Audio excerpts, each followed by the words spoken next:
ရှင်ပြူပဲဖြစ်ဖြစ်သမီးမင်္ဂလာဆောင်မှာပဲဖြစ်ဖြစ်အချိန်မီအရာမီဝိတ်ချခြင်းနဲ့မိမိတွေမြန်မာနိုင်ငံမှာပထမဦးဆုံးအနေနဲ့အစီအကြဝိတ်ချဖို့အတွက်ကိုအာမခံချက်ပေးတဲ့ရွှေကုန်းဆန်ကိုတောက်အမားတို့နော်အခုက2026ခုနှစ်တလပိုင်းပဲရှိသေးတယ်အမားတို့ရှင်ပြူက3လပိုင်းမှဆိုလို့ရှိရင်ပတ်ဆက်ဆက်မိတယ်အခုစေးတောက်တဲ့2လကိုတေချာကယူဆိုင်ပြီးတော့မှတောက်ပေးပါအစားလုံးဝရှောင်စရာမလိုပါအစားလုံးဝရှော့စရာမလိုပါစေးညွန်းတိုင်းတေချာလေးတောက်ပေးပြီးတော့ကြတော့မှ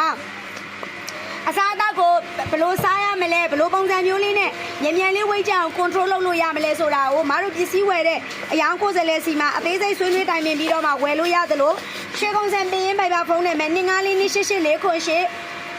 8 9966356ခွန်868ခွန်1323ဒီဖုန်းနံပါတ်တွေကိုလာပြီးတော့မှဆက်ပြီးတော့မှဆွေးနွေးလို့ရပါတယ်မတို့ရေညီမလေးထည့်လိုက်တဲ့ဗီဒီယိုတွေကလေအရန်ပေါက်ပြီးတော့ကြတော့မှလုံးဝမနာရဘူးအဲ့တော့ကြတော့ညီမလေးတို့ပင်ရင်မှာစာပို့တယ်ဖုန်းဆက်တယ်ရက်ကြတယ်ဆိုလို့ရှိရင်နီးစက်တဲ့တာဝန်ယူမှုတာဝန်ခံမှုအပြည့်အဝနဲ့ပို့ဆောင်ပေးတဲ့ကိုယ်စားလှယ်တွေစီမှာဆက်သွယ်ပြီးတော့မှဝယ်လို့ရပါတယ်ရှင်နော်မနေ့ကမမွေးဆန္ဒရေးမိမကြီးကနေပြီးတော့မှတကယ်ကောင်းမလေးပုံစံမျိုးတကယ်ကိုပြောင်းလဲပြစ်တဲ့ညီမလေးနော်ကျေးဇူးတင်တယ်ညီမလေးလည်းမမစီကို Happy Money လာယူပေးပါတကယ်လို့ Happy Money လွှဲပေးဖို့မမတို့ဘက်ကကြံ့ကြတယ်ဆိုရင်လည်းစိတ်ရှည်ပေးပေါ့နော်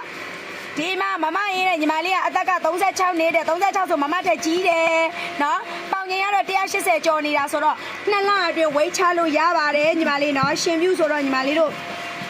ခမိတ်စကတ်တွေချိတ်စကတ်တွေဝေးရမှာဖြစ်တဲ့အတွက်ပေါင်ငင်180လမ်းလျှောက်ဖို့ဘုံကြီးเจ้าကိုသွားပြီးနှက်ပြဖို့တောင်အဆင်မပြေဖြစ်နေတယ်အဲ့တော့ငါညီမလေးမြန်လာမှပြီးတော့မှမြန်လာဝယ်ပါသွေးသားမှန်ပြီးတော့မှဝမ်းမှန်လေးနဲ့သွေးသားပေါ်များလေးနဲ့မြန်ဝိတ်ချခြင်းနဲ့ဆိုရင်မမစီကစင်နှောင်းမွန်းနဲ့ရှားဆောင်ရုံနဲ့ဒီအစီချပိုက်ချက်ချစ်စော်ကားရုံနဲ့2မျိုးတွဲတောက်ပေးပါရှေ့ကျေးဇူးအများကြီးတင်ပါတယ်အလောက်ကရမ်းရှုံနေတော့တော်ရိုက်ချိန်မရှိဘူးအဲ့တော့ဒီမှာအလောက်လို့ရင်းနဲ့ဗီဒီယိုလေးကို reply ပြန်ပေးလိုက်ပါတယ်ရှေ့ကျေးဇူးတင်ပါတယ်